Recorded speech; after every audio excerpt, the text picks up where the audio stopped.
Good morning to all my students. मैं doctor Shrikant Majumdar, lecturer JLN college Chakradharpur. आज मैं फिर फिफ्थ सेमेस्टर ऑनर्स का फाइनेंशियल मैनेजमेंट की चैप्टर लेकर आया हूँ। मैंने आपको कल डिविडेंड पॉलिसी बताया था वाल्टर्स का। आज मैं आपको Gordon and Modigliani Miller model दोनों बताने जा रहे हैं। अच्छी चैप्टर है, बहुत कम स्टूडेंट इन सब चैप्टर को पढ़ता है।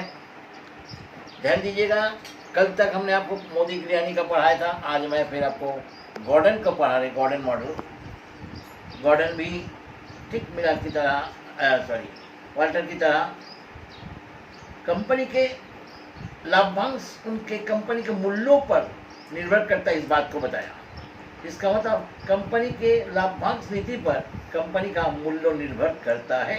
ये बात जैसे वाल्टर बताए थे, ठीक उसी प्रकार से गॉर्डन भी बताया। इसलिए गॉर्डन का मॉडल भी ठीक उसी प्रकार कंपनी के मूल्यों पर आधारित है। कंपनी के मूल्यों पर आधारित है। आइए थोड़ा सा गॉर्डन का हम लोग ये देख लेते हैं। गॉर्डन मॉडल में क्या है जरा देखिए। Myron J Gordon suggested a model for dividend policy. His view that dividend is relevant to the value of the company, जो मैंने आपको शुरू में ही कहा, कंपनी का वैल्यू पर निर्भर करता है। And dividend policy certainly affect the value of the company. That means affect the market price of the shares. देखिए, डिविडेंड पॉलिसी कंपनी के शेयर को अफेक्ट करता है। This model is called dividend growth model. इसका नाम है dividend growth model. Gordon says that investors want to avoid risk and they prefer certain current dividend income and discount for the uncertain futures return. ये उनकी बहुत सुंदर बातें हैं, इसको जरूर आप लोग एक बार देख लीजिएगा। गॉर्डन का कहना है कि वो लोग अवॉइड करता है रिस्क को। कौन लोग? इन्वेस्टर्स, शेयर होल्डर्स रिस्क लेना नहीं चाहता है, इसलिए वो करंट में जो डिविडेंड मिलता है उस पर ध्यान देता है, discount for the uncertain features return का। Gordon's model based on the following assumption: the rate of return and cost of capital are constant. ये दोनों कांस्टेंट रहेगा, R and K. The company is an all equity company, no external financing is available. कोई बाहरी finance की आवश्यकता नहीं है, उस आधार पर है, उस अदम्पशन पर है। द कंपनी हैज़ इन्फिनाइट और परपिचुअल लाइफ। परपिचुअल लाइफ में जीवन काल चलता रहेगा। Corporate tax does not exist. Corporate tax इसमें एग्जिस्ट नहीं है, एग्जिस्ट नहीं करता है। The extension ratio the retention ratio B once declared is taken as constant. एक बार डिक्लेयर हो जाने से कांस्टेंट रहता है। The growth rate G equal to BR कहते हैं, is also constant. Cost of capital remains constant and greater than the growth rate. तो सारे चीज़ करीबन कॉन्स्टेंट हम लोग देखे हैं। तो उसकी फॉर्मूला देखिए, Gordon's formula P equal to E1 minus B KE minus BR।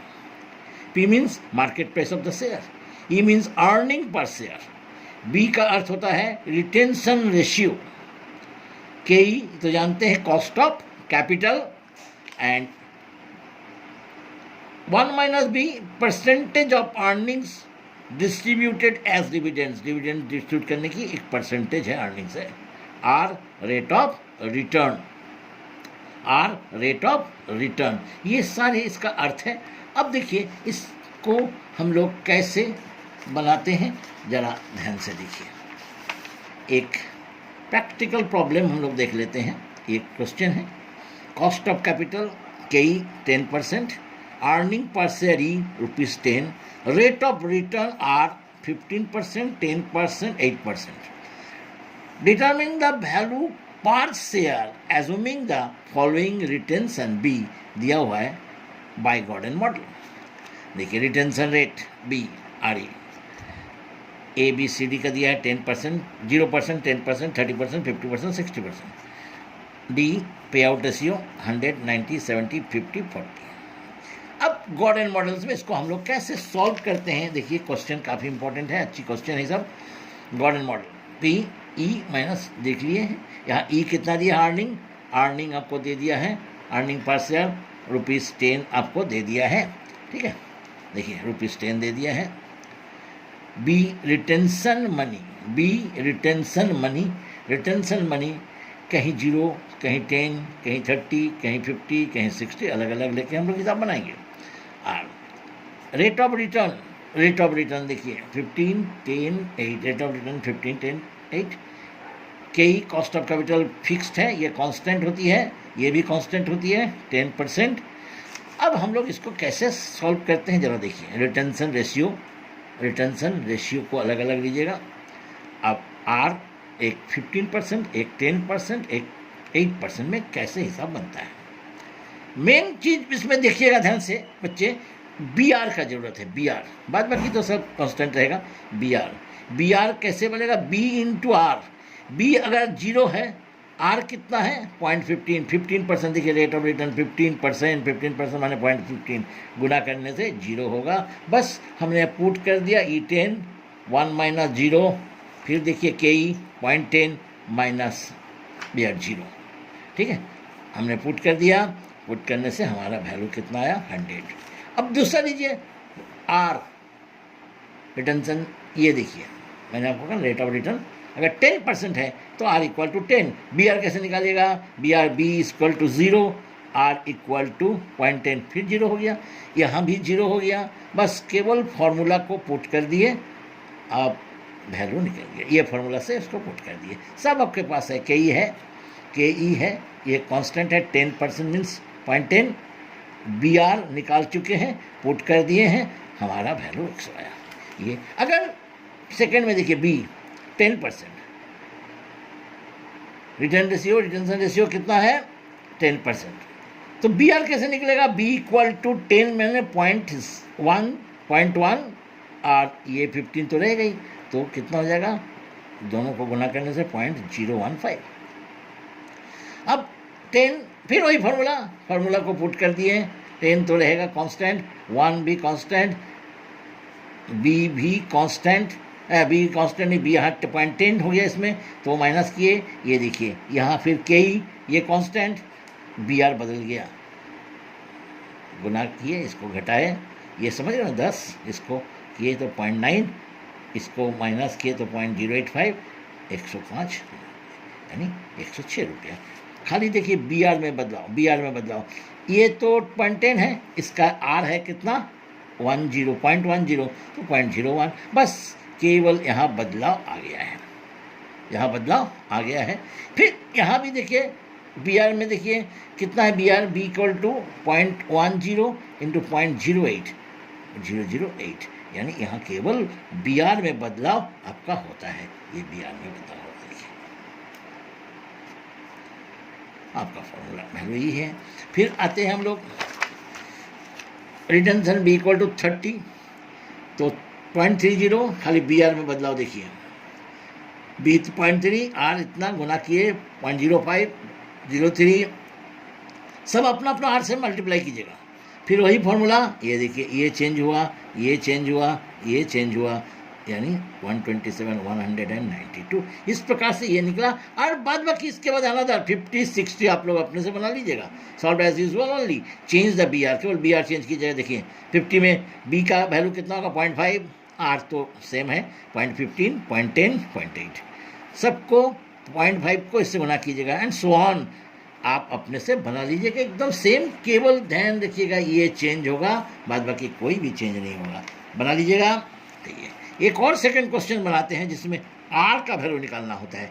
Following details of Shriram industries, earning per share 5 rupees, capitalise rate KE 16% माने 0.16, assuming that Gordon valuation model holds that rate of return should be earned on investment, rate of return निकालने दिया, investment to insure that the market price of share, इसमें market price दिया, अब तक हम लोग market price निकाले, market price of share 50 हो जाए, ऐसा रेट निकालिए जिसमें मार्केट प्राइस 50 रहे। यहाँ मार्केट प्राइस दे दिया, निकालना था, रेट ऑफ रिटर्न दे दिया, यहाँ हम लोग रेट ऑफ रिटर्न निकालेंगे, सब कुछ same. Given E earning per share कितना दिया 5 लिख लिए, capital cost of capital constant देख लिए। बी ये देखिए 40% आपका है retention money value of the 60, so the 60% Gordon valuation hold rate of return investment ensure that the market price should be restored, payout ratio 40%, payout ratio 40% है, payout ratio 40% है, तो 40% में से घटा दिए 100 में से 40 को घटा दिए 60% हो गया 0.6, दैट इज द बी का वैल्यू 0.6 एंड पी 50 है, रेट निकालना है R rate of return P, same formula लिखे अब पुट कर दिए पी 50 ई 5 1 माइनस बी 0.6 निकाल चुके हैं 16 6 पॉइंट बी का वैल्यू दे दिया है 0.6 आर का निकालना है। बस देखिए हम लोग इसको करते गए। अब तो ये सब तो आप लोग इक्वेशन जानते हैं, सिंपली इक्वेशन कर लिए, क्रॉस मल्टीप्लिकेशन कर दिए, इसके साथ इसका क्रॉस मल्टीप्लिकेशन कर दिए, समझ गए ना। क्रॉस मल्टीप्लिकेशन करने से ये देखिए ये आ जाता है बस,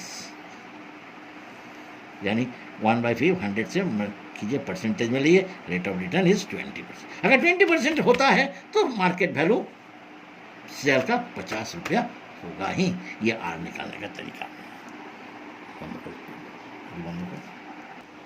एक और इम्पोर्टेंट मॉडल है Modigliani Miller model. Modigliani Miller model लेकिन वो कंपनी के वैल्यू पर डिविडेंड निर्भर करता है, इस बात को उन्होंने नहीं कहा। मोदी गिलानी एकदम विपरीत है। आइए देखिए थोड़ा सा Modigliani and Miller approach also called MM model. Both MM think that dividend policy is irrelevant and it does not affect the shareholders' wealth. Shareholders are indifferent towards the return, either the form of dividends or capital gain.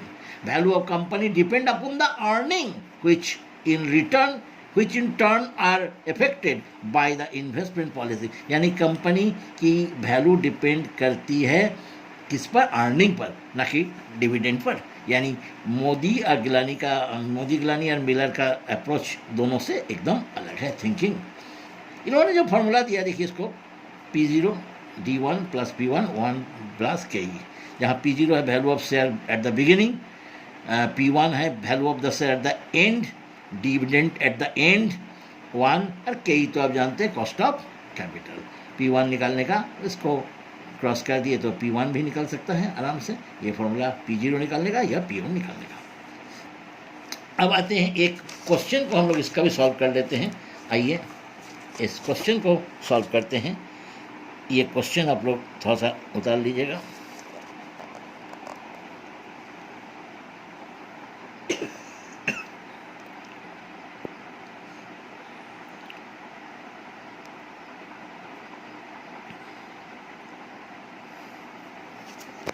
इस question को आप लोग उतार लीजिएगा और इसको solve करते समय आपको ज़रा ध्यान रखना है।